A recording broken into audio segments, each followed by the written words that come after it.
This is Regina. Today, I want to talk with you about the importance of embracing your emotions. It is my experience, and maybe yours too, that showing emotion has come to be associated with people who are weak. We're being taught to hide our emotions, to be afraid or ashamed of them. But seriously, how healthy does that sound? Really?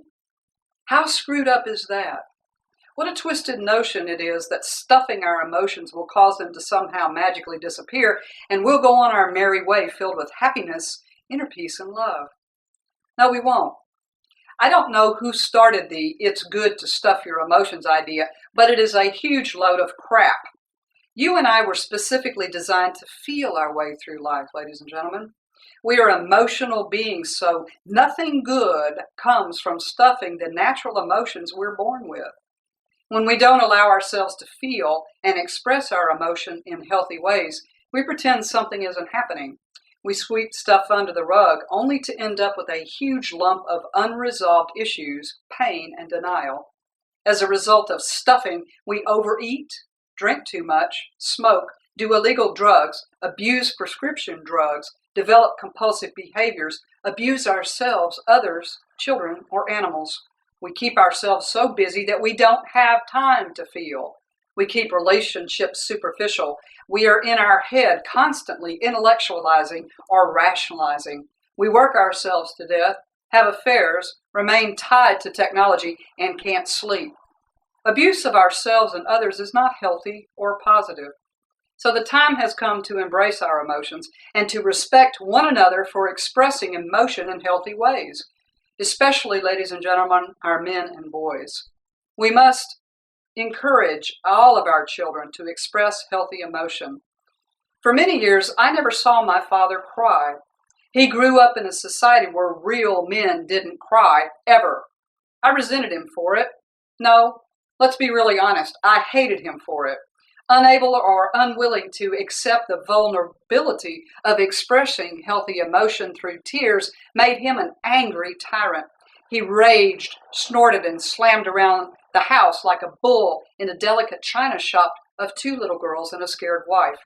"You're too emotional," he coldly said, as tears streamed down my little face at the cruel and horrific scenes of baby harp seals being beaten to death and the close-up, slow-motion images of prairie dogs being blown to smithereens in the documentaries my father watched on television in the 1960s. My father stormed through life not giving a damn about the emotions of other living things. Then, one beautiful, crisp autumn day, all of that changed, ladies and gentlemen, for good. My father was hunting, and he knew that he had fatally wounded a deer, but he couldn't find it. Regardless of what an ass he was to me, my sister, my mother, harp seals, prairie dogs, and our dog, he was responsible hunter, always using what he took from the natural world. So it went against his values to just leave the deer. So he searched for hours and hours without success. My father was so exhausted and upset, he sat down on a log, buried his head in his hands, and sobbed. I believe for the very first time ever, or at least in many, many years. We never know what life event holds the potential to shake us to the core of our being. The frustration and helplessness of killing that poor deer and not being able to find it cracked my father's heart wide open. Years of stuffed emotion came pouring out, and through the deer's death, my father was reborn. You and I have issues we must deal with to release pent-up anger, frustration, and disappointment. My father was treated badly when he was a young boy. He never talked about the abuse or the many painful experiences in his life, but he did take his inability to express his feelings out on those he said he loved. Abuse, mistreatment, angry words, raging, demeaning others are never love. My father learned true strength is knowing that our emotions cannot be bottled up or controlled. We are going to feel what we feel. The only power any of us has is to learn how to peacefully live with our emotions. We manage them by releasing them in positive and healthy ways. You're alive to feel. You create a healthy life by learning how to positively deal with your emotions. Don't stuff them, thinking you'll deal with them in a later time. Yeah, there are times when it's not appropriate to express anger at your spouse when you're in front of your children, but don't ignore the anger by stuffing it. When it is the right time, express what you are angry about, but stay calm and communicate respectfully and clearly. We cannot continue to perpetuate the stupid idea that expressing healthy emotion is not socially acceptable. Look at the world we're creating as a result of being unfeeling.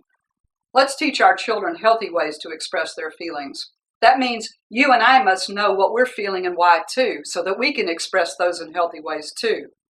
Are you confused, happy, uneasy, positive, fearful, or negative? Are you feeling tired, excited, motivated, tearful, or shocked? Are you devastated, hopeful, irritated, eager, or compassionate?